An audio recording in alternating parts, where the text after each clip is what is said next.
It's kind of weird. As a guy, I personally like being a guy. I mean, you know, this is, I don't know if you saw the stories last year. They've been out quite a bit about how he likes to go out at 3 o'clock in the morning for a manicure and a pedicure. It was described as his peculiar fetish is how it was described. I have a more peculiar fetish. I like a good scotch and a cigar.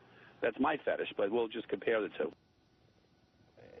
That was Republican candidate for Senate, Steve Lonegan of New Jersey, questioning the masculinity, I guess, of his Democratic opponent, Cory Booker. Lonegan's crude remarks came in response to an interview Booker gave to the Washington Post, Newark mayor expressing his wishes to keep his dating life private, because how unfair is it to a young lady to put them in the spotlight? They haven't signed up for that yet. And people think I'm gay. Some part of me thinks it's wonderful because I want to challenge people on their homophobia. I love seeing on Twitter when someone says I'm gay, and I say, so what does it matter if I am? So be it. I hope you're not voting for me because you're making the presumption that I'm straight. I asked Mayor Booker about Lonegan's comments, the campaign, and much more. All right, I got to ask you about the campaign. You are running for Senate. So your Republican opponent, Steve Lonegan, and I'm going to editorialize here for a moment, if you'll indulge me, is behaving pretty despicably, I think, and spouting a lot of nonsense in which he's questioning your masculinity, he's questioning whether you're gay or straight, and I think you've responded in a really great way, basically saying, what the hell do you care? It doesn't make one whit of difference what kind of senator I would be. But I want to ask you this. From the perspective of the gay rights movement, from the perspective of the progress we have seen for LGBT rights, coming out has been a huge, morally important step to get the kind of acceptance we've seen. And so my question is, if you are gay, why would you not just come out? Well, so first of all, this is the ridiculousness of this point, which is...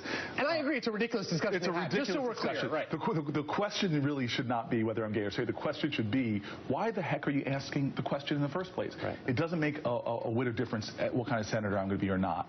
And so what I'm simply saying right now is we live in a nation of tragic injustice, where we have said that there's going to be a class of Americans that are going to get second-class citizenship just because of who they choose to love, and the rest of us, Americans, are going to enjoy full citizenship rights. And these are germane issues to why I'm going to perform as a senator.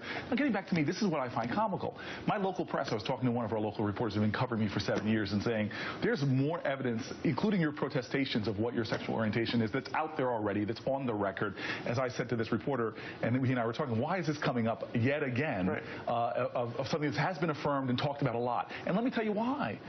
You know, again, my opponent in this race is going to try to really replicate the worst of our national politics, where we make a race about individuals and not the issues. And so this is a guy that's attacked. Okay, wait, let me stop you there, because I want to push back from a left perspective, from a progressive perspective, right? Because this is being done in this really gross way of this kind of rumor mongering. But from the progressive perspective, there is a connection between the political and the personal. And this has been the argument that gay folks have been making since Harvey Milk and before, which is that the connection between the political and the personal is that personally coming out has a very profound political effect. One does connect to the other because it creates a kind of seismic change in people's perceptions. What I'm trying to say to you is I have affirmed my sexual orientation numerous times over the years, so people in my local press world know exactly what that is.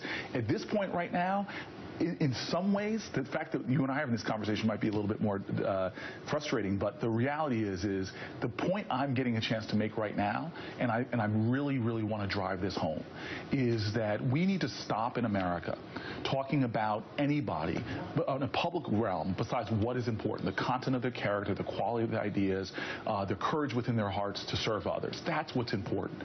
And so here we have an opponent that is trying to say god-awful things. I mean, literally saying, well, I believe a guy should be a guy. Almost like saying that you are not a man, right, that you're not a man if you're gay.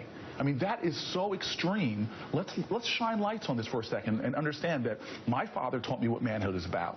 And it's not about whether you play football or enjoy badminton. Being a man is about love, about kindness to others, about